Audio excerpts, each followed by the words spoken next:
Hello, and welcome back to the Chronicles of a Gooner, the Arsenal podcast, brought to you by the Last Man Standing with loserpool.com.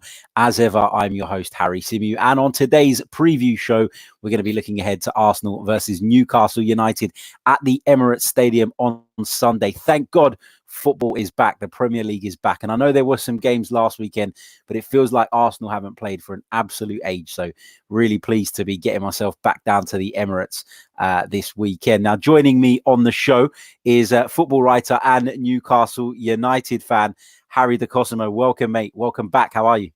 I'm good. Thanks, Harry. Thanks very much for having me back on. Pleasure is all ours, my friend. Pleasure is all ours. And we're hoping that you can provide some insight into what Arsenal are going to face at the weekend. Now, of course, Newcastle United have had a better season than most people probably imagined they would when Steve Bruce got the job. Now, I know it was never personal and it was never like, we can't stand this guy. We don't want him anywhere near our club. But there was quite a bit of discontent when Steve Bruce was appointed, wasn't there? Has he sort of put that right now? Has he put that to bed? Yes and no. I mean, the results are good, but that's as strange as it sounds. That's as far as it goes. If you watch Newcastle this season and you look at the stats, in every other aspect other than points on the board, it's been a very, very, very dangerously bad season. A lot of games have just swung Newcastle's way, and of course, Bruce deserves a lot of credit for that.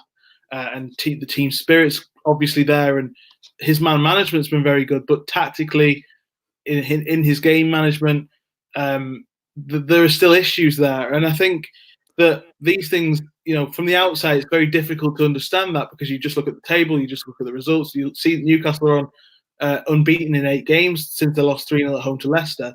But it's possibly the worst unbeaten run I've ever seen in terms of draws and wins in the FA Cup against League One teams, a draw against home to the bottom team in the Premier League, the luckiest 2-2 draw at Everton that you'll ever see in your life.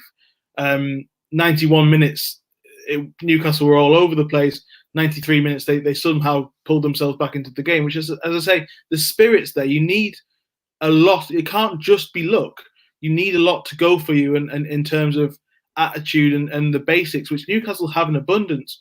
And Bruce deserves credit for that. But in terms of the tactical side and the game management side, there's been a lot of dross this season. It's a very, very, very tough season to watch for Newcastle fans. And fears over relegation are still lingering just because of that, because there's an expectation, and there has been all season, that this luck has to run out at some point.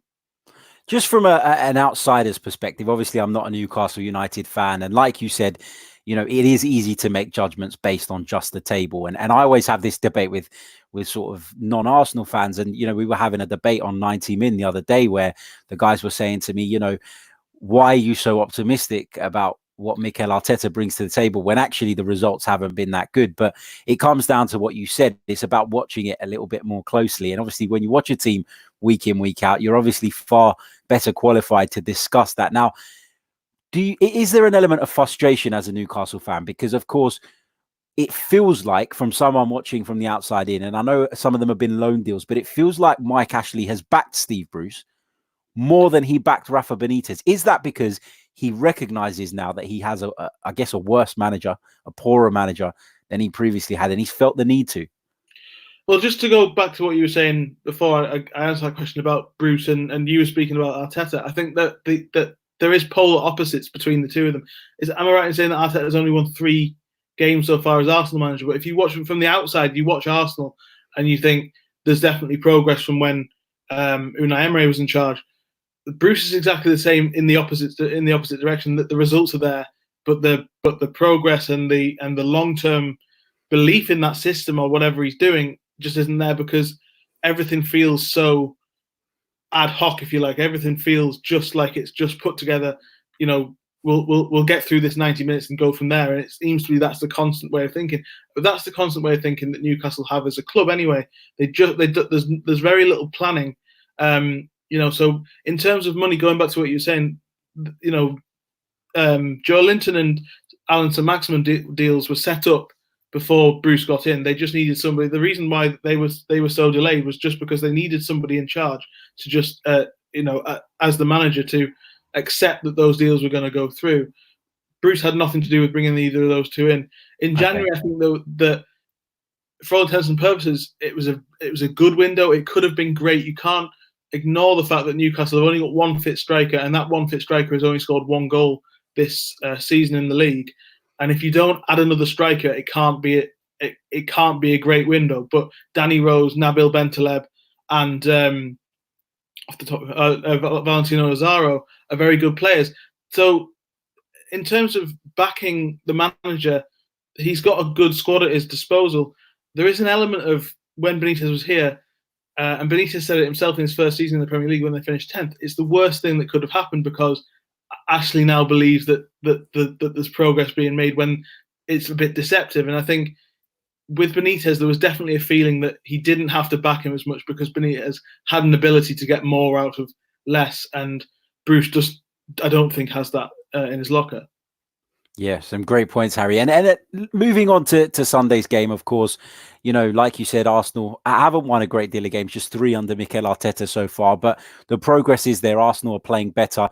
The problem, I guess, from an Arsenal perspective is that we're not sustaining those performances throughout the 90 minutes. And we're not even close to performing like that for half a game. So that's where we're dropping off. We're allowing teams opportunities to get back into games. It's been a real problem and a little bit disheartening, to be fair. But we're being patient because we see there is some progress. We understand that this is a huge job and that Mikel Arteta is learning all the time. But from a Newcastle perspective, coming into the game on Sunday, how do you expect them to set up? Do you expect it to be a defensive approach with a view to hitting Arsenal on the counter-attack? Or do you think Newcastle may be a little bit more expansive than they've been in previous seasons? No, I think it will be very much sit deep and go from there. Because Arsenal play with the ball so much, obviously they're famous for it, and they'll come out and they'll leave spaces in behind. There's an opportunity just to feed St Maximin and Almiron out wide and get up the pitch. The difference between Bruce and Benitez is that it kind of feels like that's the only way that Bruce can go about it. Whereas there was a real identity to the way Benitez was doing things, and he got unfairly criticised for his approach to these games when actually in the second half of last season, Newcastle had games against Huddersfield, Cardiff, Burnley, crucial games at the bottom of the league, and the way he managed those games got Newcastle over the line and secured a 13th place finish in the end. In terms of this game, as I say, it'll just be sitting deep. It'll just be playing, trying to get the ball to St Maximin, trying to get the ball to Almiron, and seeing what they can do. And they'll definitely cause problems. They are definitely the way, key to the way Newcastle play, particularly at St Maximin. When he doesn't play, Newcastle's, I think off the top of my head, I think they've only won one game this season without St Maximin in the team. And he's been injured quite a lot, which says quite a lot about the way Newcastle are. But I can't see I can't see them being proactive. It's just going to be reacting to what Arsenal do and going from there, to be honest. How is St Maximin is a player that has caught the eye. His style was very appealing to those, particularly the neutrals. Very direct, very exciting. How impressed have you been with him? And is he somebody that could pose a potential threat if, of course, he is available? I'm not even sure if he's available. He should be fit. Yeah, he's brilliant. He's exciting in that he gets Newcastle at the pitch. As I said, he doesn't know what he's going to do, and sometimes it can be frustrating. But there's so much to admire about him as a person, as a player that he's really attached himself to. He's the kind of person and player Newcastle fans love, and he's really attached himself to them. I'm more impressed with Almiron personally because you know what you're going to get from him, in that he is going to be a threat. He's going to run all day. He's going to run backwards as well. So the two of them really complement each other. They just haven't managed to convert that threat into goals, but they do pose problems for teams. And I'm sure that if Newcastle can stretch Arsenal, they can get in behind, especially on the counter attack. There's going to be opportunities, but putting those opportunities away is going to be a huge issue. There's only 24 goals this season across the entire team, and that's been the real reason why. Although it's been a good season on points tally, the 7 points difference between the relegation zone, they are not pushing further in the top half. Yeah, agreed. And you mentioned Saint-Maximin's sort of character as well, and it's something that I've noticed as well. Just following him on social media is a joy. You know, the things he comes Yeah, out with, he's hilarious. He's yeah, a top. he's particularly good on Twitter. Yeah. He is indeed. Now, Harry, I'm just going to share the screen with those who are watching us live on YouTube. If you're listening via the audio, don't worry, because we're not going to leave any stone unturned. But we're just going to have a look at the records between these two sides. We're going to look at some of the recent fixtures, just going by the stats over at PremierLeague.com, and we're going to look at the facts heading into this one. So just having a brief look, Arsenal and Newcastle United have met 49 times in the Premier League. The Gunners have won 29 of those, with Newcastle winning 10. There's also been 10 draws between the two sides. Now, the recent meetings, the last one was, of course, earlier on in the season at St. James's Park. I think it was the second game of the season, wasn't it? No, it was opening day. First game, opening day. Yeah, you're right. It was Burnley the second day. This was the opening day of the season. Of course, Pierre-Emerick Aubameyang's goal was the difference that day. So that's the most obviously recent game. Last season, again, Arsenal managed to do the double over Newcastle, a 2-0 win at the Emirates. I think Ramsey and Lacazette scored that day, if I'm not mistaken. Newcastle 1, Arsenal 2 at St. James's Park. Season before that, Newcastle beat Arsenal at St. James's Park, and we won 1-0 at the Emirates. Now, looking at the form guides of the two sides going into this one, both have just one win in their last 6. Arsenal's is made up of another 5 draws. Newcastle United have lost the game, but as you mentioned earlier, Harry, they've remained unbeaten in their last 4. Now, looking at the season so far, quick comparison: Arsenal currently in 10th, Newcastle in 12th. Arsenal have won 6 games. Newcastle have won 8. They've won more games than Arsenal this season, which is an interesting statistic. But they've lost 10 and Arsenal have lost just 6. Draws have been a real problem for Arsenal, a real frustration. So that's something that we need to put right ASAP. Newcastle have kept more clean sheets than Arsenal, which again makes interesting reading. On average, the Gunners make 1.12 chances per match. Newcastle 0.96. I'm not sure about this statistic because it's, chances per match. What do you class as a chance? It's a little bit of a strange one, that. Just looking at the top player statistics, so in terms of goals, it's Pierre-Emerick Aubameyang leading the way by quite some distance, 14 goals in the league this season. Lacazette and Jonjo Shelvey. Interesting, Jonjo Shelvey on 5. Harry, a word on Jonjo Shelvey. Is he injured now? Am I right in saying that? Yeah, he's not going to play this weekend, which is a pity because, as I say, he's been in good goal scoring form, and he had a purple patch between November and December, which was when Newcastle picked up a lot of these results. Southampton at home, Sheffield United away, Manchester City at home, a point there. So that there's 7 points there that if they went into those games now, you wouldn't think that they would get those points again.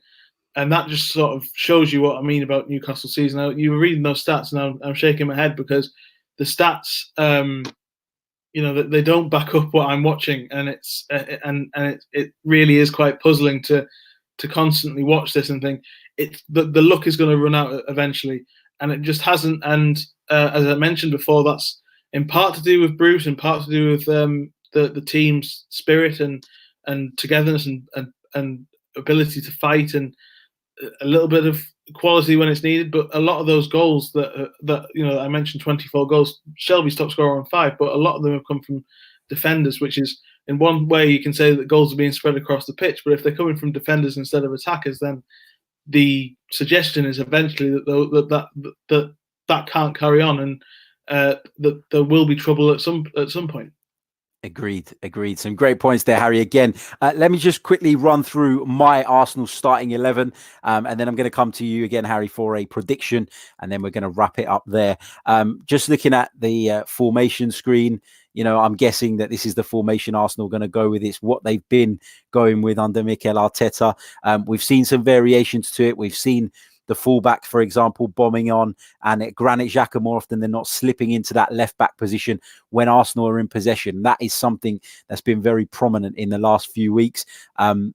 and something that's helped Arsenal to create an overload on that flank at times. But starting with the goalkeeper, it's going to be Bernd Leno in goal. At right back, again, it's a no-brainer. Hector Bellerin, who's been in impressive form since he's returned to the side. We expect Shkodran Mustafi to continue. I think he's been really good of late. Apart from that mistake at Chelsea, which fortunately we were able to recover from, he's been very, very solid. And he, even in that particular game after the mistake, he could have crumbled, but he held his own. And he had Granit Xhaka as a partner at centre-back as well after that red card. And he done very, very well there. So for me, he's got to continue in the side, contrary to public opinion. I'm sure there'll be some comments in regards to that.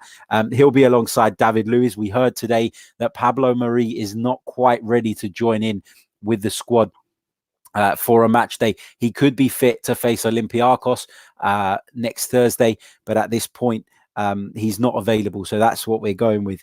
I think that although Sead Kolasinac has returned to fitness, and I think he's done pretty well of late as well, Bukayo Saka has just been too good to drop for me. He's getting forward. He's providing us that width. He's making that overlap that I spoke about already. So for me, Saka continues at left back in the heart of the midfield. Again, for me, it's pretty simple. It's got to be Lucas Torreira and Granit Xhaka. Both have had their criticisms over the last few months or so. At times, Torreira's under Unai Emery for maybe playing him in the wrong position. Xhaka, the whole incident with Xhaka, we all know about that. Sick of talking about it, to be honest. But for me, he's really come back into the side and stamped his authority on that midfield and deserves to play.